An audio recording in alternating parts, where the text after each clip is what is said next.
Hollyscoop.com exclusive.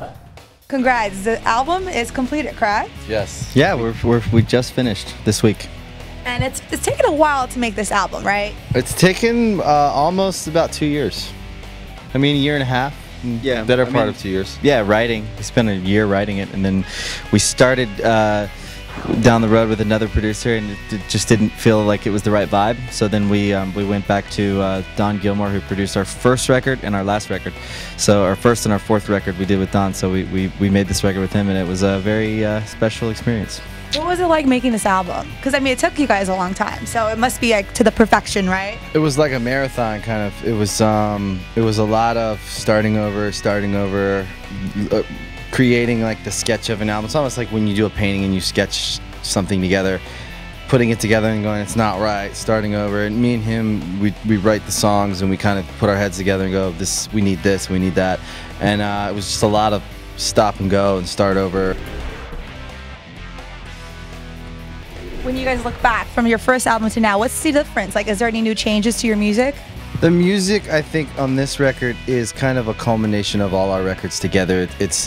It sounds a lot like our first and second record, but there's some elements of our last one. And the third record we made was kind of dark. There's not a lot of darkness on this record, but it's just kind of a culmination of all that 10 years of work and music and living all in. It took us 10 years to write this record, you know?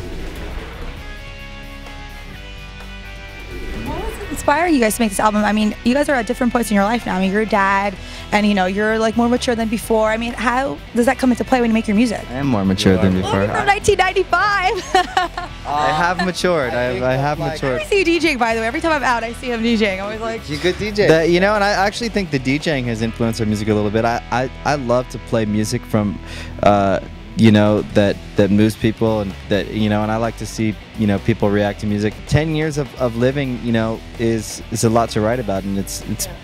And our lives have been, you know, inwardly. Obviously, people don't get to see a lot of it, but it's a roller coaster of being on tour and making records and living your life. And then for me, the last 2 years, slowing down and starting a family and really taking some time back for myself to do what I want to do, which is have a family. And it's been really good for me, finding myself as a person and separating myself as an artist and as a person. I just saw you on the piano right there. That was really like a softer side of you I've never seen before. I definitely have a sensitive side. You can, you know, you'll definitely hear it on the record a little bit. I sing a few songs on this record. Really? Yeah, I sing a ballad on this record. It's tough to be on tour, right? Leaving everything behind. Yeah. It's hard for me because I'm leaving my kids. It's going to be tough, but it's our jobs, and we feel fortunate. You know, we come from, you know, obviously in Maryland, we grew up in very working class, and we take our job seriously. At the end of the day, we try to work hard and be really appreciative of... Just traveling salesmen, folks. We just try to be really appreciative that we have jobs, especially in this time, you know, in America. So especially for 10 years. Yeah. You know, success story, by the way. Our job isn't one of like real job security, so we just feel very fortunate, and we go out there with a smile, and we want to be out there because we want to work, and so you just have to do it. And you know, the family, like, luckily I have a really good support system, and we make it work, and it's fine. I know, like, when Stefani took her family on tour, would you be doing that too? I don't think we are on this tour, but obviously Harlow, the first year of her life, was on tour with me the whole first year of her life. She did great. She did great. Turned into a rocker, I could tell.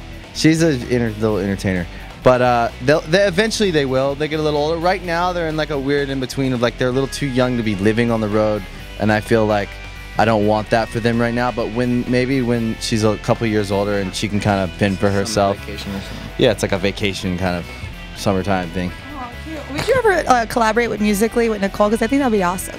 And then you'll be in the background. Me and Nicole, absolutely. We do not work together on anything. We barely know about each other's work. We support each other. We have a foundation, Benji and me and Nicole and our family. That's amazing. You're running for like office? Politics? Not a politician. Truly believe I could be the first the first president with his hands and neck tattooed. Careful what you say, because that's going to be our next story. You can print Never that. gonna happen. I'm one to Who believe- barely graduated high school. Yeah. I will be the first, yeah. Did you guys hear about this? Sarah Palin has a reality show. That's kind of. That's kind of good. I'd watch it. Did you guys watch it? She's getting $1 million each episode. I wouldn't do a reality show for $1 million. I just could never do a reality show. But I think that's awesome. I would love to watch Sarah Palin and her. In Alaska. I would eat worms for $1 million. It's Joel and Benji Madden from Good Charlotte, and That's the scoop from Hollyscoop.